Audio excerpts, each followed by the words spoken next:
저격소총, 즉 스나이퍼 라이플은 원거리 저격에 사용되는 소총을 의미합니다. 사격 시 떨림을 최소화해 특정 목표물을 정확히 파괴할 수 있는 소총이라고 정의할 수 있는데요. 지난해 순수 국내 기술로 M4 계열의 저격소총이 개발돼 기대를 모으고 있습니다. 조작 기능이 단순하고 휴대하기도 편리하다고 합니다. 인현수 기자가 취재했습니다. 소총의 개머리판에 얼굴을 대고 전방을 향해 집중합니다. 조준경 왼쪽 단추를 눌러 십자선 빨간 점에 표적을 맞추고 슬며시 방아쇠를 당깁니다. 둔탁한 소리와 함께 7.62mm 탄이 발사되고 표적의 정중앙을 꿰뚫습니다. 2발, 3발, 4발 이어지는 탄환도 마찬가지입니다. 소총의 명칭은 DSSR-762. 육군 분대급에 보급해 일반 병사들도 쉽게 사격할 수 있도록 개발됐습니다. 분대급 즉 준저격수용으로 쓰기 때문에요. 거기에 이제 적의 기관총 병사라든지 아니면 적 지휘관들 이런 사람들을 이제 저희들이 이제 사격을 해가지고 저격할 수 있는 그런 용도로서 개발이 됐다고. 소총의 무게는 4.5kg, 유효 사거리는 800m. 키모드 방식의 레일과 곡선이 아닌 직선으로 만들어진 방아쇠가 특징입니다. 사수가 방아쇠를 당길 때 느끼는 사격감을 극대화하기 위해서입니다. 개머리판의 길이는 사람의 체형에 따라 자유자재로 조절되고 총을 받쳐놓고 목표물을 장기간 추적할 수도 있습니다. 주간은 3에서 24배율, 야간은 최대 4배율까지 관측이 가능한 주야간 조준경도 장착됐습니다. 정확도는 1MOA, 100야드에서 1인치 안에 탄환이 맞는 것을 의미합니다. 91.4m 거리에서 2.9cm 원안의 표적을 정확히 맞힐 수 있는 성능입니다. DSSR-762 저격용 소총의 경우 반자동 방식이라 볼트 액션 타입처럼 재장전하지 않고 연속 사격이 가능합니다.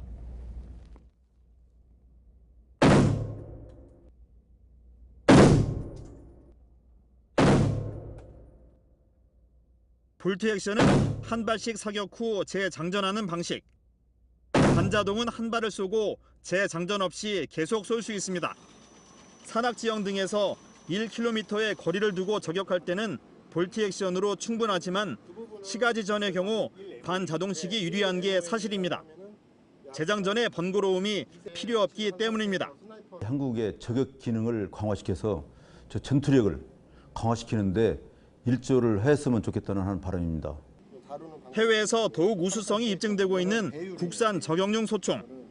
개개인이 일당백의 워리어 플랫폼이 되는 시대 전투력 극대화를 위해 필요한 무기로 주목받고 있습니다. 국방뉴스 윤여수입니다. 국회 국방위원회가 육군본부에 대한 국정감사를 실시했습니다. 김용우 육군참모총장은 이번 국정감사 업무보고에서 육군을 미래 전장을 주도할 첨단 과학기술군으로 변혁해 나가겠다고 밝혔습니다. 오상현 기자의 보도입니다. 김용우 육군참모총장은 육군이 이제 한계를 넘어서는 초인류 육군을 위한 출발선에 서 있다며 혁신의 고삐를 늦추지 않겠다고 밝혔습니다. 전쟁의 종결자이자 국가 방위의 중심부로서 한반도에서의 평화 유지와 평화 구축 노력을 강력한 힘으로 뒷받침할 것입니다. 워리어 플랫폼을 통해 개인 전투력을 향상시키고 전장에서 성패를 가를 무기체계인 드론봇 전투체계를 발전시키겠다고 강조했습니다. 특히 미래의 불특정 위협에 유연하게 대처할 수 있도록 한국적 여단 중심의 모듈화된 부대 구조안을 정립하겠다는 계획도 밝혔습니다.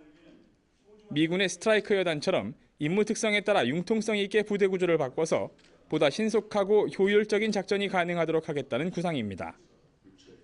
이번 국정감사 업무보고에서는 병력 규모와 복무기간 감축을 효과적으로 보완하기 위해 예비역의 평시 복무 제도를 추진하겠다는 계획도 밝혔습니다.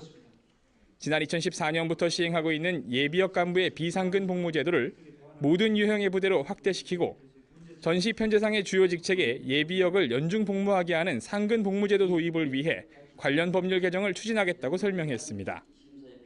육군은 이번 국정감사에서 제기된 의견을 바탕으로 국민이 아끼는 강한 육군, 자랑스러운 육군으로 발돋움하는 데 더욱 매진하겠다고 강조했습니다. 국방뉴스 오상현입니다. 임종석 청와대 비서실장 등 남북공동선언 이행 추진위원들이 17일 남북공동 유해 발굴이 진행 중인 강원도철원 화살머리 고지를 처음으로 방문했습니다. 이번 방문은 위험을 감수하며 임무를 수행 중인 장병들을 격려하는 차원에서 이뤄졌습니다. 문현구 기자입니다. 남북 공동선언 이행 추진위원들은 육군 5사단에서 군복 상의와 방탄복, 철모를 착용하고 군용 방탄 차량을 이용해 작업 현장에 있는 감시소초, 지피로 향했습니다. 이행추진위원회가 꾸려진 뒤 비무장지대 DMZ 현장 방문은 이번이 처음으로 남북 공동 유해 발굴 상황을 확인하기 위해 마련됐습니다. 현장 방문에 나선 위원들은 임종석 청와대 비서실장을 비롯해 정경두 국방부 장관, 서주석 국방부 차관, 서훈 국가정보원장, 조명균 통일부 장관, 김의겸 청와대 대변인 등으로 구성됐습니다.